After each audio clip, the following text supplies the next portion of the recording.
Today, we're going to take a look at Mushkin Blackline. This is DDR4 memory. It is 15, 15, 15, 35 at 1.35 volts timing. This is two 8GB sticks. This stuff is pretty cool. 15, 15, 15, 35 is some of the tightest timings that we've seen on DDR4. That basically works out to DDR4 3000. We've tested other memory that is DDR4 3000 and DDR4 3200 that had much larger timings. And actually, we tested some DDR4 3200 that was actually slower than this DDR4 3000, owing to the fact that the timings on this at 1.35 volts are so tight. 15, 15, 15, 35 is pretty good timings for DDR4 3000. So when you're looking at memory, it's not just the clock speed, DDR4 3000, DDR4 3200, DDR4 3466. It's also the timing numbers, because these represent delays and refresh cycles that have to happen with the RAM in order to use it effectively without actually losing any information.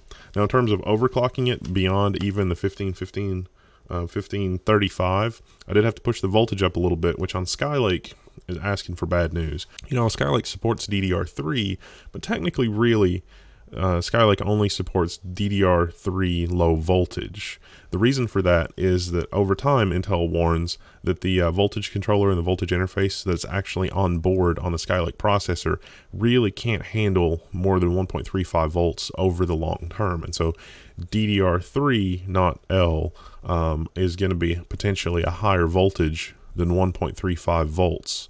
And that's why the Skylake platform, even though it's backward compatible with DDR3, is really DDR3 low voltage.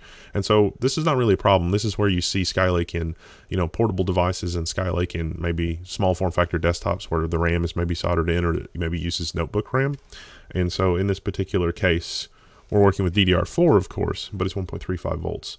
And so you could push it to 1.4 volts and actually get timings that are more on the order of 15, 15, 15, 28. And have a reasonably stable system. But I was not brave enough to really push the memory voltage much past 1.4 volts. And most of the time, except for the onboard GPU is what benefits the most from overclocking your RAM and having higher speed RAM. There are other benchmarks that benefit, but most day-to-day things really don't benefit very much from going from 2133 to 3000, 3200 and beyond. If you're a web developer or a developer in general, if you're doing stuff with the databases where you've got massive key value pairs stored in memory, things like Redis, the faster memory makes a huge difference, like 50% faster when you have a 50% memory clock increase. So if you're doing that, that's pretty good. Of course, this is not error correcting and other stuff that you would normally have in a server. So, it'd probably be okay for a dev server. It's like, oh, we're going to run, Redis at super fast speed. And then you have the problem of when you roll something out from development to production, it's slower on production. But that's neither here nor there. I'm happy to report that the heat spreaders on this were effective. I really didn't have any problems doing any burn-in testing. We basically overclocked it, ran it for 48 hours. Did we get any memory errors? Nope. In the motherboards that we tested it in, thrown in XMP profile, good to go. I would have liked to have seen more than one XMP profile. I don't know what it is with memory this generation. There's only one XMP profile on pretty much all the memory that we've tested. And, I remember in DDR3 with XMP, you had a couple of choices, higher voltage and faster clocks, or lower voltage and, maybe a slower clock speed. But with this, and most of the memory that we've tested for Skylake, you get pretty much one XMP profile. Now, if you use CPU-Z, you can actually see some more JDEC profiles, and that will give you clues about manually setting some memory timings.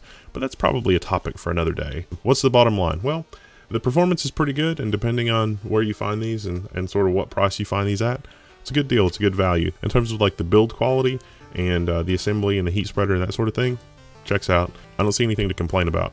So I think it's pretty good. So if you got some of these, I'd love to hear from you in the forums. I don't really have a lot of experience with Mushkin memory the last couple of years, and it looks like Mushkin is experiencing some growth. So this has been a quick look at the Mushkin Blackline Ridgeback memory kit, 2x8 gigs. If you've got one of these, or you're thinking about getting one of these, head on over to the forums at techsyndicate.com. I'm Wendell. I'll see you there.